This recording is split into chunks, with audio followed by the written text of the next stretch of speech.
মানুষরা কি এটা মনে করে নিয়েছে তাদের শুধু এটুকু বলার কারণেই ছেড়ে দেয়া হবে যে আমরা ঈমান এনেছি এবং তাদের কোন রকম পরীক্ষা করা হবে না?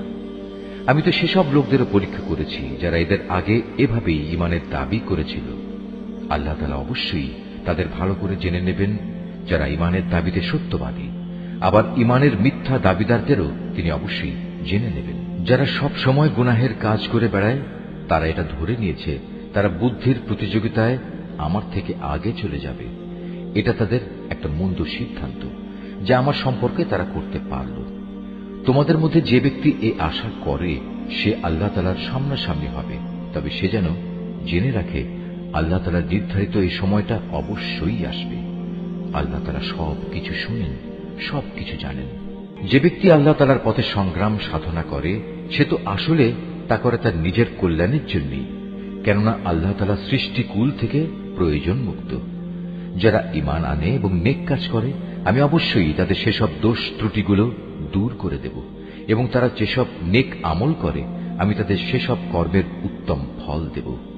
আমি মানুষকে তাদের পিতামাতার সাথে সদ্ব্যবহার করার আদেশ দিয়েছি, কিন্তু যদি কখনো তারা তোমাকে আমার সাথে কাউকে শরীক করার জন্য জবরদস্তি করে, যেহেতু এ ব্যাপারে তোমার কাছে কোন রকম দলিল প্রমাণ নেই, তাই তুমি তাদের কোনো আনুগত্য করো না, কেননা তোমাদের তো আমার কাছেই ফিরে আসতে হবে। আর তখন আমি অবশ্যই তোমাদের সব কিছু বলে দেব তোমরা দুনিয়ার জীবনে কে কোথায় কি করতে। যারা আল্লাহ তাআলার উপর ঈমান এনেছে এবং নেক আমল করেছে আমি অবশ্যই তাদের নেক বান্দাদের অন্তর্ভুক্ত করে নেব। মানুষদের মাঝে কিছু এমনও আছে যারা মুখে বলে আমরা আল্লাহ তাআলার উপর ঈমান এনেছি, কিন্তু যখন তাকে আল্লাহর পথে চলার জন্য কষ্ট দেওয়া হয় তখন তারা মানুষের এই পীড়নকে আল্লাহ তাআলার আযাবের মতোই মনে করে। আবার যখন তোমার মালিকের কোনো সাহায্য আসে তখন তারা মুসলমানদের বলতে থাকে আমরা তো তোমাদের সাথেই ছিলাম। এরা মনে করে আল্লাহ তাআলা সৃষ্টিকুলের মানুষদের অন্তরের গোপন বিষয় সম্পর্কে বুঝি মোটেই অবগত নন। আল্লাহ তাআলা অবশ্যই তাদের ভালো করে জেনে নেবেন যারা ঈমান এনেছে। আবার তিনি মুনাফিকদেরও ভালো করে জেনে নেবেন। কাফেররা ঈমানদারদের বলে তোমরা আমাদের পথের অনুসরণ করো, আমরা কিয়ামতের দিন তোমাদের গুনাহসমূহের বোঝা তুলে নেব।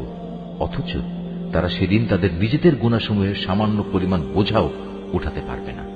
এরা আসলেই মিথ্যাবাদী। কিয়ামতের দিন এরা অবশ্যই তাদের নিজেদের গুনাহের বোঝা উঠাবে, তারপর তাদের এই বোঝার সাথে থাকবে তোমাদের বোঝাও। দুনিয়ার জীবনে যত মিথ্যা কথা তারা উদ্ভাবন করেছে তাদের অবশ্যই সে ব্যাপারে সেদিন প্রশ্ন করা হবে। আমি নূহকে তার জাতির কাছে পাঠিয়েছিলাম, সে ওদের মাঝে অবস্থান করল 50 কম 1000 বছর। তারা যখন তার কথা শুনল না তখন মহাপ্লাবন এসে তাদের পাকড়াও করল। মূলত তারা ছিল বড়ই জালেম। এ মহাপ্লাবন থেকে আমি তাকে এবং তার সাথে নৌকার আরোহীদের রক্ষা করেছি, আর আমি এই ঘটনাকে সৃষ্টিকুলের মানুষদের জন্য একটি নিদর্শন বানিয়ে রেখেছি। আর যখন ইব্রাহিম তার জাতিকে বলল তোমরা এক আল্লাহ তাআলার ইবাদত করো এবং তাকেই ভয় করো, এটাই তোমাদের জন্য ভালো যদি তোমরা বুঝতে পারো। তোমরা তো আল্লাহ তাআলাকে বাদ দিয়ে কেবল মূর্তিসমূহের পূজা করো এবং স্বয়ং আল্লাহ তাআলা সম্পর্কে মিথ্যা কথা উদ্ভাবন করো। আল্লাহ তাআলাকে বাদ দিয়ে যেসব মূর্তির তোমরা পূজা করো তারা তোমাদের কোন রকম রিজিকের মালিক নয়। অতএব তোমরা একমাত্র আল্লাহ তাআলার কাছেই রিজিক চাও, শুধু তারই ইবাদত করো এবং তার নিয়ামতের শুকর আদায় করো, কেননা তোমাদের তার কাছেই ফিরে যেতে হবে।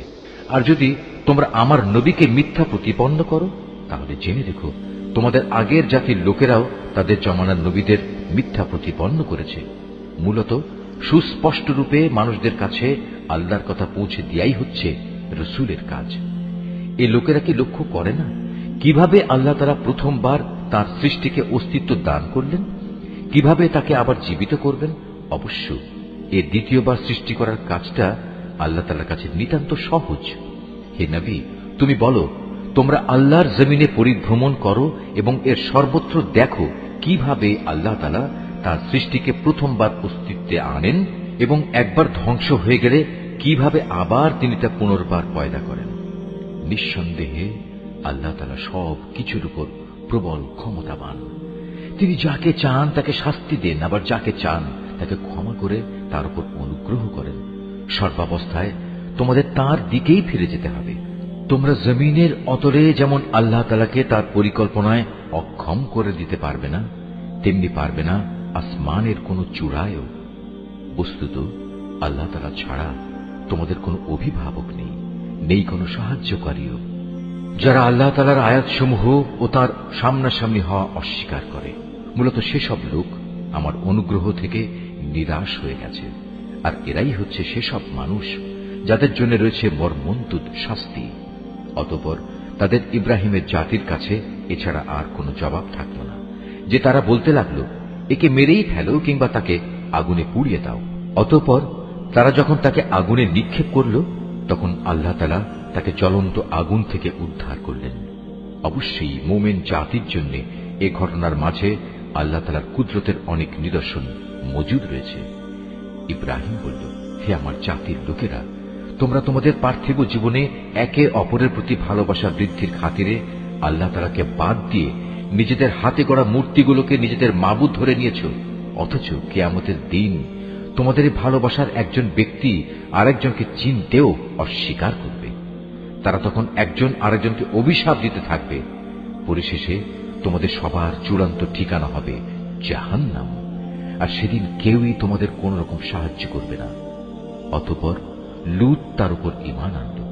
ইব্রাহিম বলল, আমি এবার আমার মালিকের বলে দেয়া স্থানের দিকে হিজরত করছি। অবশ্যই তিনি মহাপরাক্রমশালী ও বিজ্ঞ কুশলী। অতঃপর আমি তাকে ছেলে হিসেবে ইসহাক ও নাতি হিসেবে ইয়াকুব দান করলাম। তার বংশধারায় আমি নবুয়ত ও কিতাব নাজিলের ধারা অব্যাহত রাখলাম।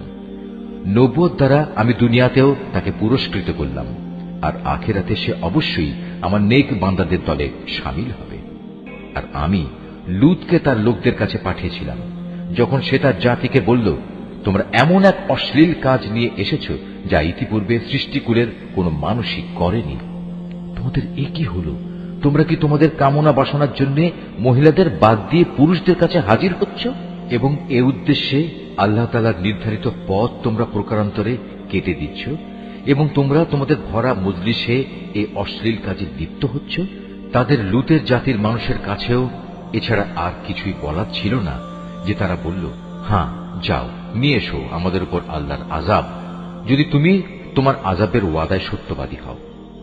এ কথা শুনে সে আল্লাহর দরবারে ফরিয়াদ করে বলল, হে আমার মালিক, এই ফাসাদি জাতির মোকাবেলায় তুমি আমায় সাহায্য করো। অতঃপর যখন আমার পাঠানো ফেরেশতারা একটা সুখবর নিয়ে ইব্রাহিমের কাছে এলো, তখন তারা বলল, আমরা লূতের এ জনপদের অধিবাসীদের ধ্বংস করব, কেননা তার অধিবাসীরা বড় জালেম। এ কথা শুনে সে বলল, তা কি করে সম্ভব? সেখানে তো নবী লূতও রয়েছে। তারা বলল, আমরা ভালো করে জানি সেখানে কে কে আছে। আমরা লূত এবং তার পরিবারের লোকজনদের অবশ্যই রক্ষা করব, তবে তার স্ত্রীকে নয়। সে আযাবে পড়ে থাকা লোকদের দলে শামিল হবে।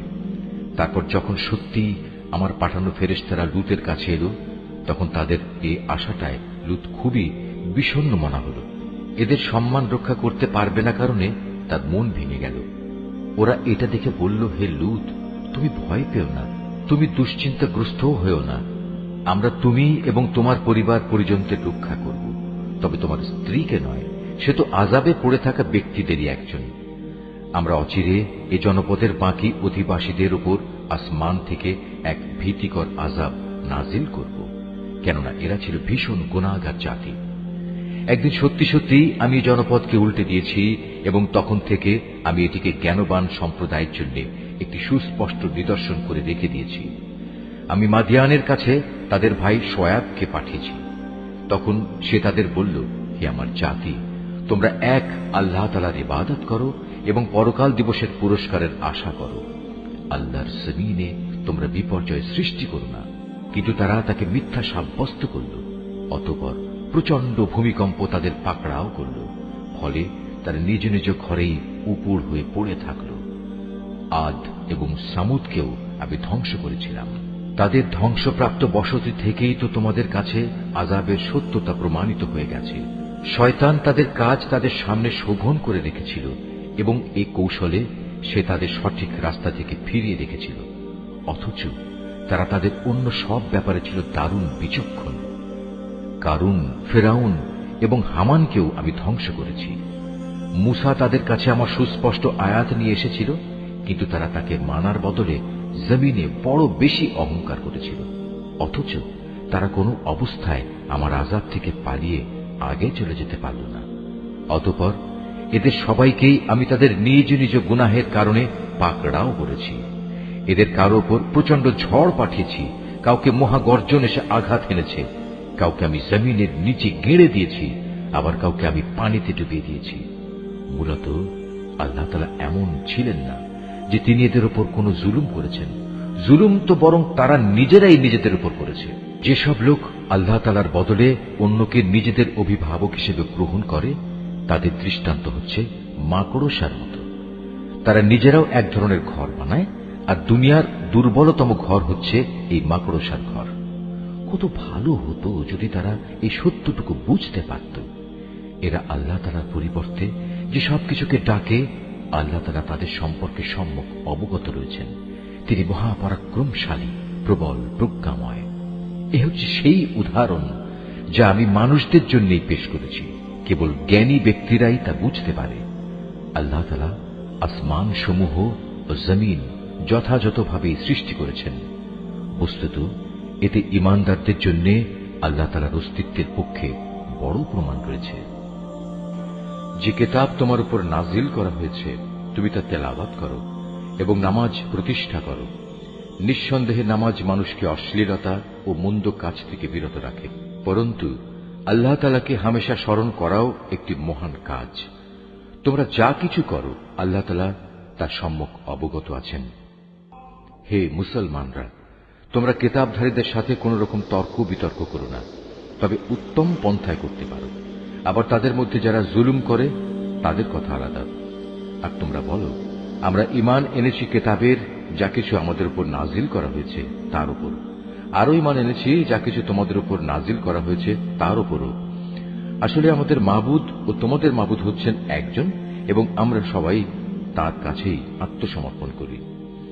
যেভাবে আমি আগের কিতাব নাজিল করেছি ঠিক সেভাবেই আমি তোমার উপর এই কিতাবও নাজিল করেছি। আমি আগে যাদের কিতাব দান করেছিলাম, যারা সত্যানুসন্ধিৎসু ছিল, তারা এর উপর ঈমান এনেছে। পরবর্তী লোকদের মাঝেও কিছু ভালো মানুষ আছে যারা এর উপর ঈমান এনেছে। আসলে অস্বীকারীরা ছাড়া কেউই আমার আয়াত অস্বীকার করে না। তুমি তো এ কোরআন নাজিল হওয়ার আগে কোনো বই পুস্তক পাঠ করনি, না তুমি তোমার ডান হাত দিয়ে কোনো কিছু লিখে রেখেছ যে তা দেখে অসত্যের পূজারীরা কোনো সন্দেহে লিপ্ত হয়ে পড়ছে। বরং এগুলো হচ্ছে তাদের অন্তরে সুস্পষ্ট নিদর্শন, যাদের আল্লাহ তাআলার পক্ষ থেকে জ্ঞান দেয়া হয়েছে।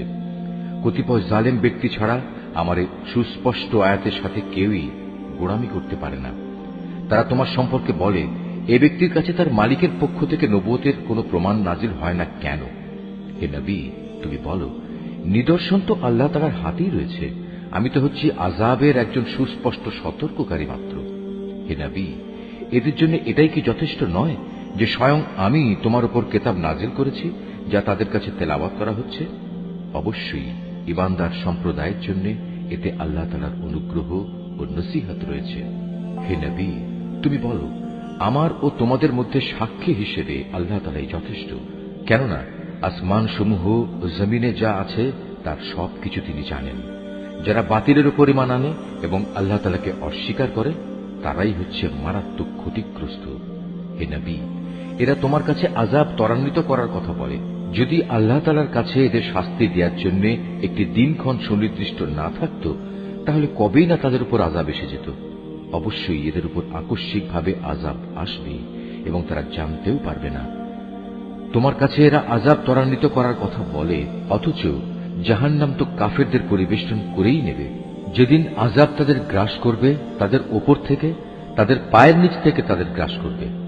আল্লাহ তাআলা তখন বলবেন, দুনিয়ায় তোমরা যা কিছু করতে এখন তার মজা উপভোগ করো। হে আমার বান্দারা, যারা আমার উপর ঈমান এনেছ, আমার জমিন অনেক প্রশস্ত, সুতরাং তোমরা একমাত্র আমার ইবাদত করো। প্রতিটি জীবকেই মরণের স্বাদ গ্রহণ করতে হবে। এরপর তোমাদের সবাইকে আমার কাছেই ফিরে আসতে হবে। যারা আমার উপর ঈমান আনবে এবং নেক কাজ করবে, আমি তাদের জন্য জান্নাতে সুরম্য কোঠা তৈরি করব, যার পাদদেশ দিয়ে ঝর্ণাধারা প্রবহমান থাকবে। সেখানে তারা চিরস্থায়ী হবে। কত উত্তম পুরস্কার এ নেককার মানুষগুলোর জন্য। নেককার মানুষ হচ্ছে তারা যারা ধৈর্য ধারণ করেছে এবং সর্বাবস্থায় নিজেদের মালিকের উপরই নির্ভর করেছে। কত ধরনের বিচরণশীল জীব এ দুনিয়ায় রয়েছে যারা কেউই নিজেদের রিজিক নিজেরা কাঁধে বহন করে বেড়ায় না। আল্লাহ তাআলাই তাদের এবং তোমাদের নিত্যদিনের রিজিক সরবরাহ করেন। তিনি সবকিছু শোনেন এবং সবকিছু জানেন। হে নবী, তুমি যদি তাদের জিজ্ঞেস করো আসমান সমূহ ও জমিন কে পয়দা করেছে, সূর্য ও চন্দ্রকে কে কাজে লাগিয়ে রেখেছে, তারা অবশ্যই বলবে একমাত্র আল্লাহ তাআলা। কিন্তু তারপরেও এরা কোথায় কোথায় ঠোকর খাচ্ছে। বস্তুত আল্লাহ তাআলা তার বান্দাদের মাঝে যাকে চান তার রিজিক প্রশস্ত করে দেন, আবার যাকে চান তার জন্য তা কমিয়ে দেন। অবশ্যই আল্লাহ তাআলা সবকিছুর ব্যাপারে সম্যক অবগত আছেন। হে নবী, যদি তুমি তাদের জিজ্ঞেস করো আসমান থেকে কে পানি বর্ষণ করেছে, অতঃপর কে জমিন একবার মরে যাওয়ার পর সে পানি দ্বারা তাতে জীবন সঞ্চার করেছে, অবশ্যই এরা বলবে আল্লাহ তাআলাই। তুমি বলো যাবতীয় তারিফ একমাত্র আল্লাহ তাআলার জন্য, কিন্তু ওদের অধিকাংশ মানুষই তা অনুধাবন করে না। এ পার্থিব জীবন তো অর্থহীন কতিপয় খেল তামাশা ছাড়া আসলেই আর কিছু নয়। আখিরাতের জীবনই হচ্ছে সত্যিকারের জীবন। কত ভালো হতো যদি তারা এই বিষয়টা জানত। যখন এরা জলযানে আরোহণ করে বিপর্যয়ের সম্মুখীন হয়, তখন তারা একান্ত নিষ্ঠার সাথে আল্লাহ তাআলাকেই ডাকে। কিন্তু আল্লাহ তাআলা যখন তাদের মুক্তি দিয়ে স্থলে নামিয়ে নিরাপদ করে দেন, তখন সাথে সাথে আল্লাহ তাআলার সাথেই এরা শরীক করতে শুরু করে, যেন আমি তাদের উপর যা কিছু অনুগ্রহ করেছি তা তারা অস্বীকার করতে পারে, এবং এভাবেই এরা কয়টা দিন দুনিয়ায় ভোগ বিলাস করে কাটিয়ে দিতে পারে। অচিরেই এরা আসল ঘটনা জানতে পারবে। এরা কি দেখতে পাচ্ছে না কিভাবে আমি এ মক্কাকে শান্তি ও নিরাপদ আশ্রয়স্থল বানিয়ে রেখেছি, অথচ তার চারপাশে মানুষদের প্রতিনিয়ত জোর করে ছিনিয়ে নেওয়া হচ্ছে। এরপরেও কি তারা বাতিলের উপর ঈমান আনবে এবং আল্লাহ তাআলার নিয়ামত অস্বীকার করবে? তার চেয়ে বড় জালেম আর কে হতে পারে যে স্বয়ং আল্লাহ তাআলার উপরই মিথ্যা অপবাদ আরোপ করে, অথবা তার কাছে যখন সত্য এসে যায় তখন তাকেই অস্বীকার করে। হে নবী, এমন ধরনের অস্বীকারীদের জন্য জাহান্নামে কি একমাত্র আশ্রয়স্থল হওয়া উচিত নয়? অপরদিকে যারা আমারই পথে জিহাদ করে, আমি অবশ্যই তাদের আমার পথে পরিচালিত করব। নিঃসন্দেহে আল্লাহ তাআলা নেককার বান্দাদের সাথে রয়েছেন।